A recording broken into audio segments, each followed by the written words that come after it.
The Galactic Combat Institute had trained warriors from 47 species across the known systems. Its halls echoed with the clash of energy blades, the hum of plasma shields, and the grunts of cadets pushing their biological limits. But in its 3-century history, it had never trained a human, until Bell arrived. Instructor Krazer, towering Valkyrian with 4 arms and chitin armor naturally grown into his exoskeleton, stood in the center of the training arena. His reputation preceded him. Undefeated in 10,000 matches, instructor to champions, breaker of spirits. The other cadets, a mixture of species with scales, feathers, and synthetic enhancements, watched from the gallery above. Human Krazar's voice resonated through his chest cavity, a deep rumble that vibrated the floor panels. Your species was classified as Tier 7 combatants, fragile, slow regeneration, no natural weapons, no armor plating, no redundant organs. He activated his wrist scanner, which immediately bathed Bell in blue light. My scanner is advising do not engage risk of permanent damage to opponent. Bell stood relaxed, her dark hair tied back, wearing the standard academy training suit that did nothing to enhance her natural abilities. She was small compared to most species here, barely reaching Krazar's chest, but something in her eyes made the instructor pause. They held a quality he'd seen in only the most dangerous fighters: absolute certainty.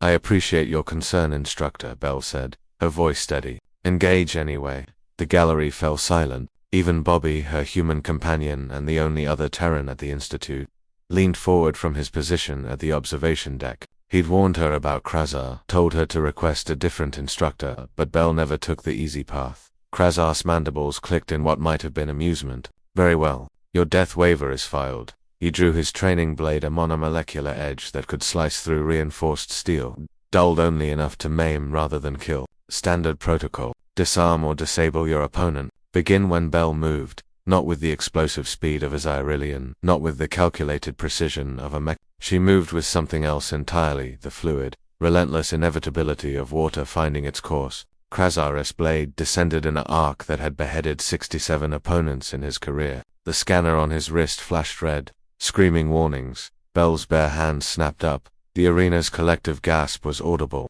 Her palm caught the flat of the blade, fingers wrapping around the monomolecular edge. The weapon stopped completely, impossibly stopped 3 inches from her face. Blood welled between her fingers. The blade had cut deep, slicing through flesh, scraping bone. By all logic of combat medicine, her hand should have been her face should have registered shock, pain, the beginning of traumatic shutdown. Instead, Bell smiled. Humans, she said conversationally, as if discussing the weather, have this thing called a pain threshold, and then we have this other thing called ignoring it. Her grip tightened. The blade bent slightly. Monomolecular edges weren't supposed to bend. We evolved on a deathed world, Instructor. Everything on our planet tried to kill us. Predators, prey, weather, plants, other humans. We didn't develop armor or claws or venom. Krazar tried to pull his blade free. It didn't move. We developed stubbornness, Bell continued. Her other hand shot forward, striking his wrist joint with surgical precision. His secondary arm swung toward. Hershey ducked under it,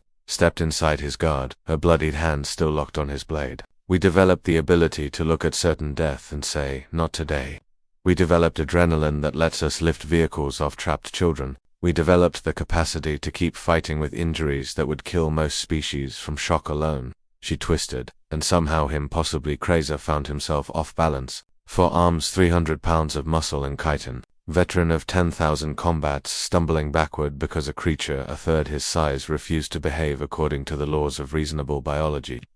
And most importantly, Bell said, sweeping his legs while simultaneously wrenching the blade from his grasp with her injured hand, we developed spite. Krazar hit the floor. Bell stood over him, his own blade pointed at his throat, blood dripping steadily from her hand onto his chestplate. The arena was silent enough to hear the drops hit.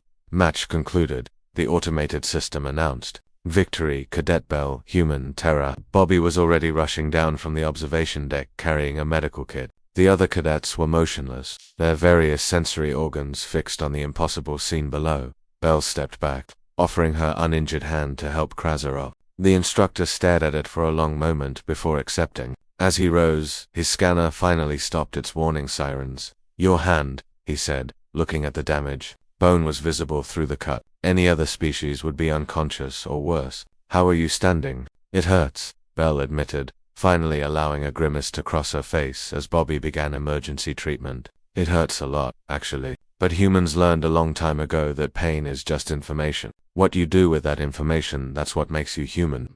Krasser was silent for a moment, then his mandibles clicked rapidly. Valkyrian laughter. The scanner was wrong. It should have warned me, not you.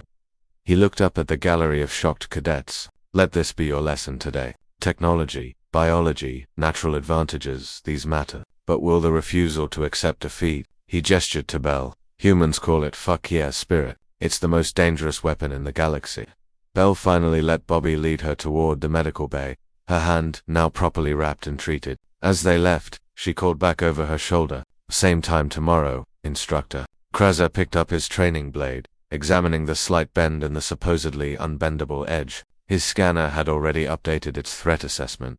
Human combatants reclassify to Tier 1 extreme. Caution advised.